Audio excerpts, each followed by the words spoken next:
Picture this. You're 45 years old, making decent money, but you're still living paycheck to paycheck.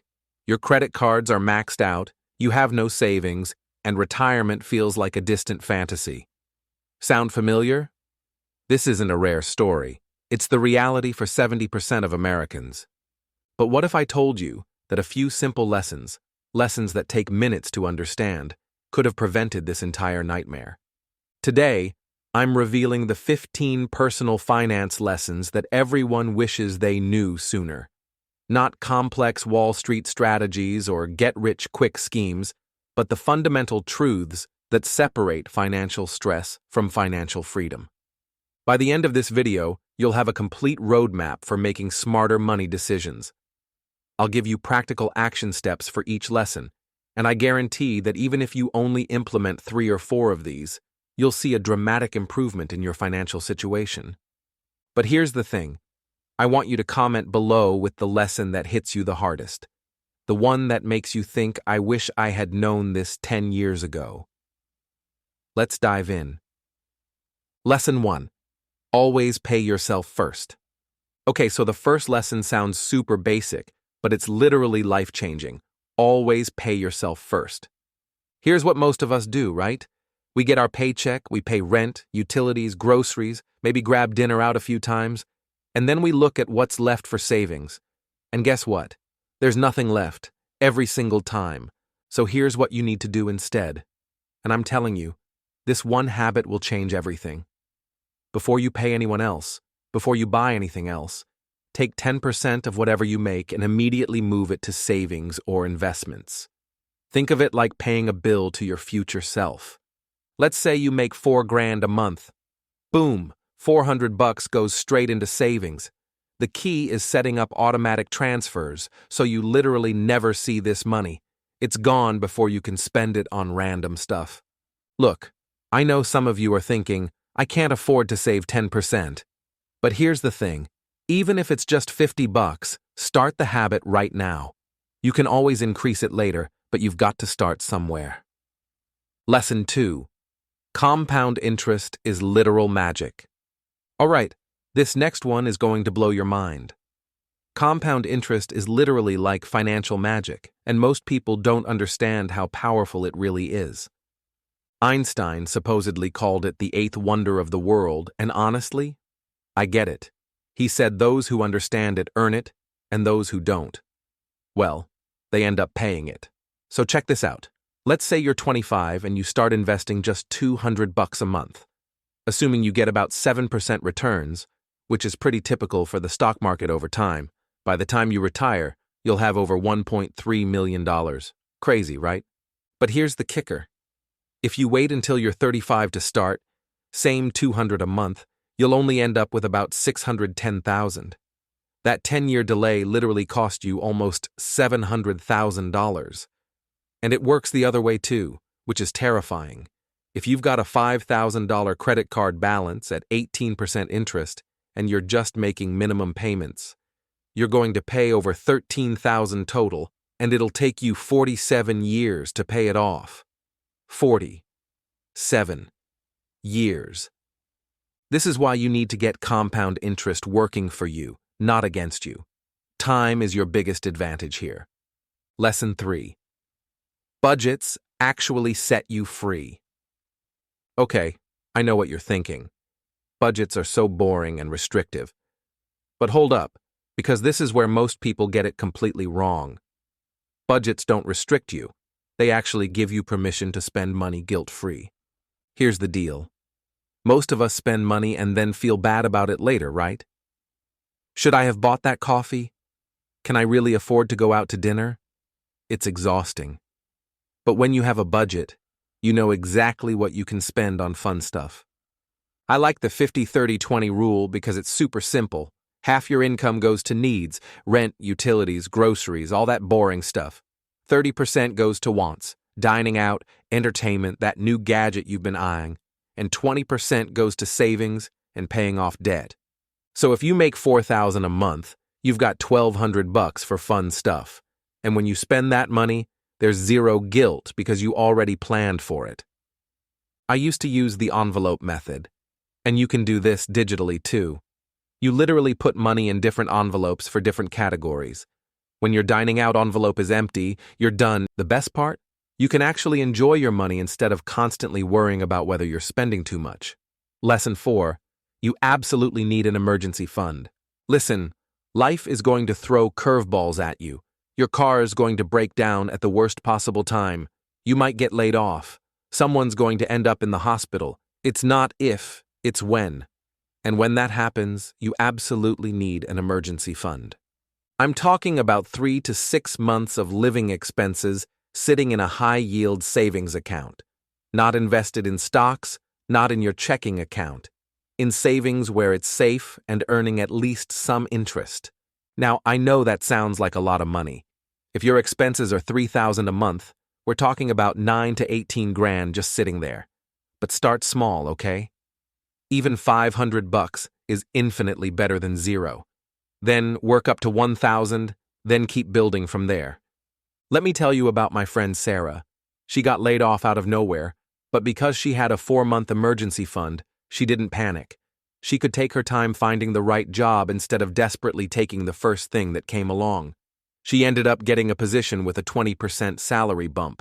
That emergency fund literally paid for itself. And please, put this money in a high-yield savings account.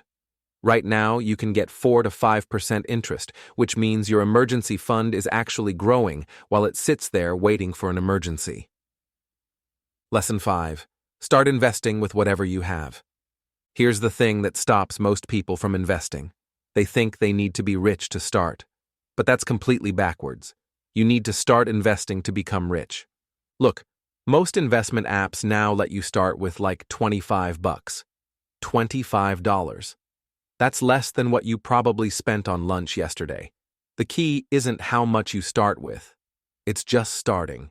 And for beginners, index funds are your best friend.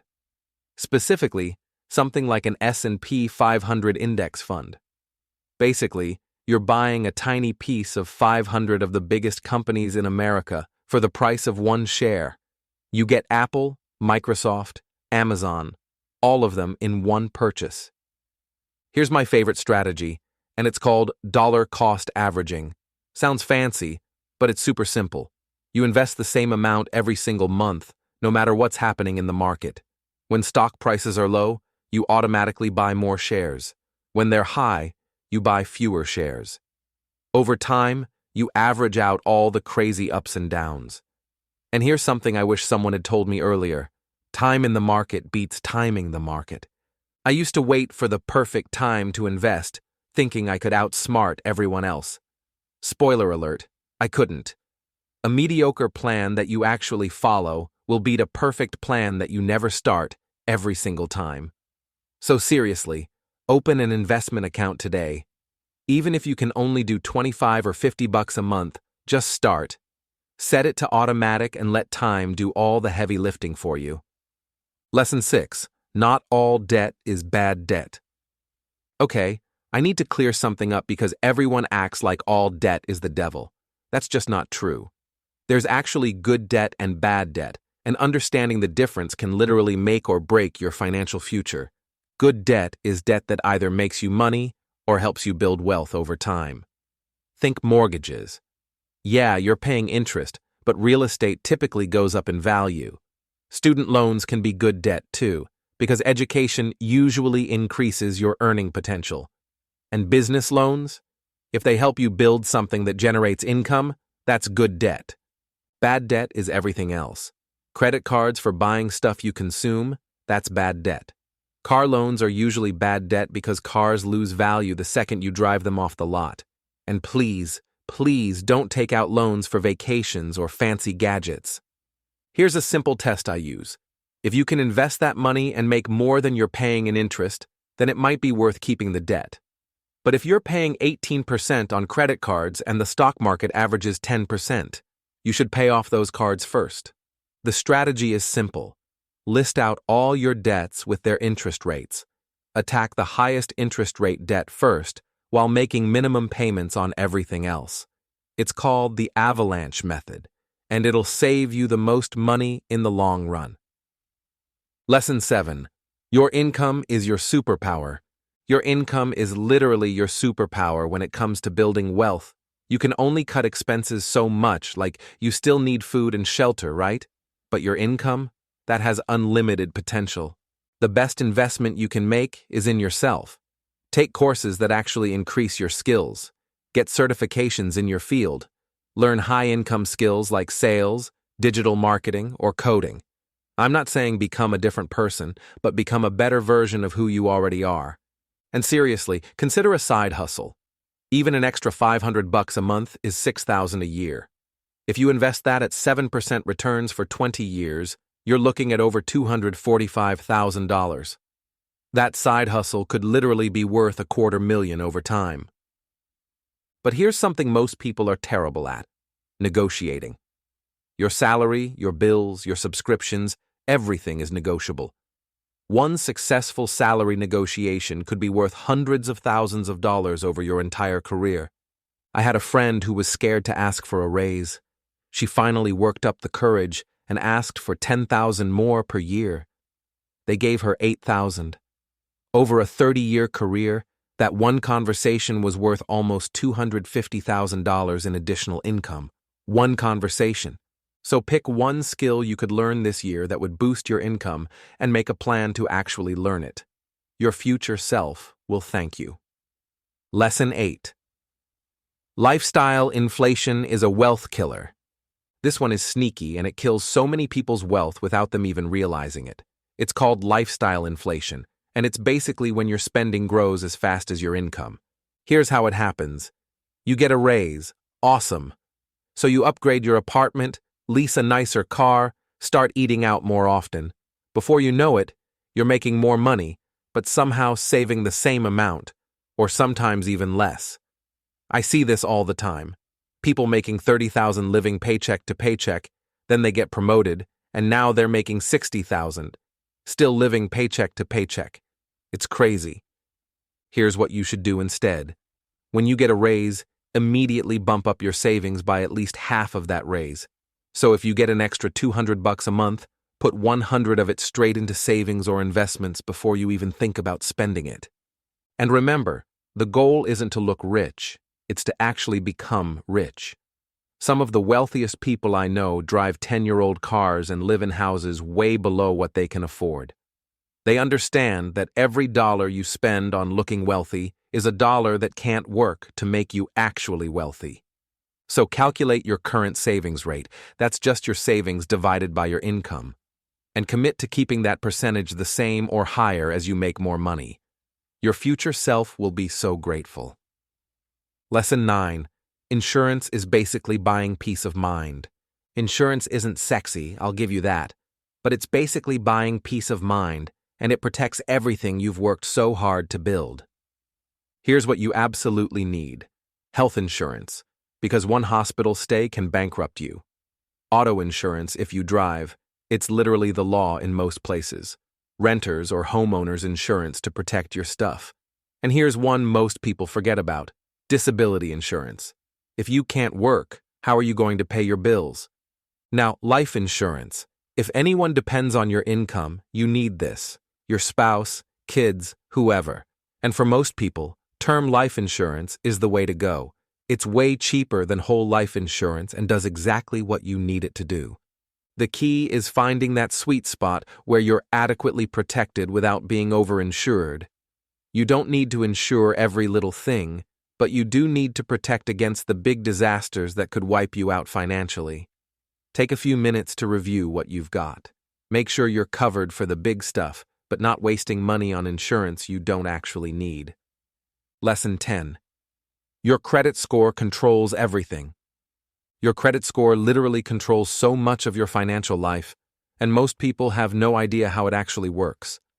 This 3-digit number affects your mortgage rates, car loans, apartment rentals, and some employers even check it before hiring you. It's like your financial report card, and everyone's always looking at it. Here's how it breaks down.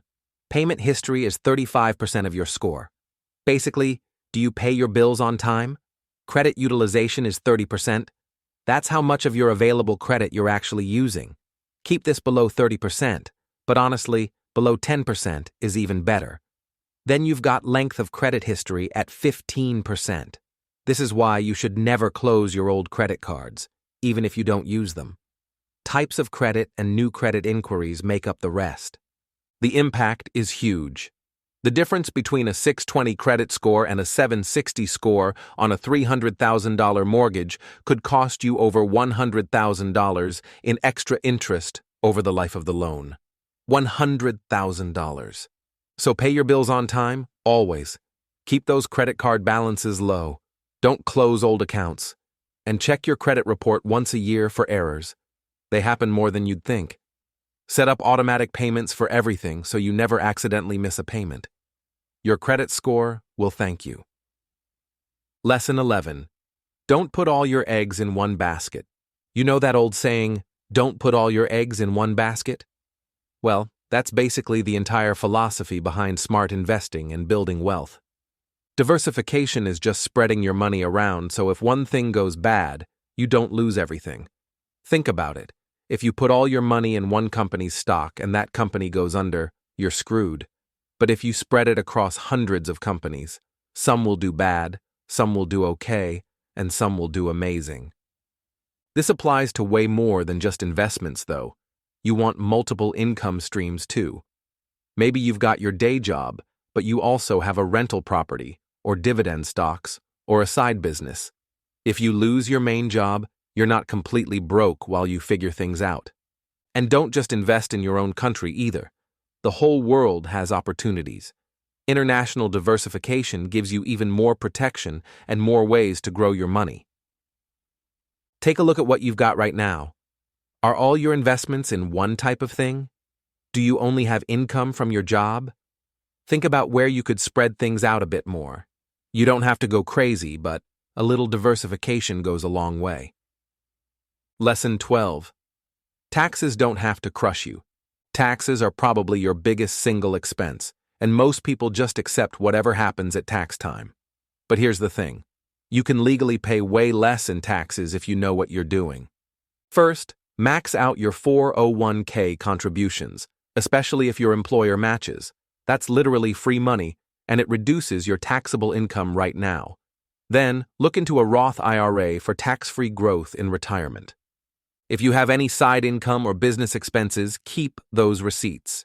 You can deduct a lot more than you think. Home office, business meals, equipment, courses that help your work. It all adds up. Here's something cool. Tax loss harvesting. If some of your investments are down, you can sell them to offset gains from your winners. It's like getting a tax break for investments that didn't work out. And let's talk about tax-advantaged accounts because they're incredible. Your 401k reduces taxes now. Roth IRAs grow tax-free forever. And HSAs? They're like triple tax-free if you use them for medical expenses. You don't pay taxes going in, while it grows, or when you take it out for medical stuff. Look, I'm not saying become a tax expert, but spend a little time learning the basics or talk to a professional. The money you save can be invested and compound for decades. It's worth the effort. Lesson 13. Keep learning about money forever. The financial world is always changing, and what worked 20 years ago might not work today. That's why you've got to keep learning about money for your entire life. I'm always reading books, listening to podcasts, watching videos like this one. Some of my favorites are The Total Money by Dave Ramsey and The Bogglehead's Guide to Investing. For podcasts, check out The Dave Ramsey Show or Chat with Traders. And websites like Investopedia and Morningstar are gold mines of free information. The thing is, you don't need to become a financial expert overnight. Just commit to learning something new every month. Read one book, watch a few educational videos, take an online course. Even 15 minutes a week adds up over time. Plus, the more you understand about money, the more confident you'll become with your financial decisions. You won't be scared of investing because you'll understand what you're doing. You'll spot bad financial advice from a mile away. So make a commitment right now. Pick one personal finance book to read this quarter, or find one good financial podcast to listen to regularly. Your financial education is an investment that pays dividends for life. Lesson 14. Time beats money every time. This might be the most important lesson of all.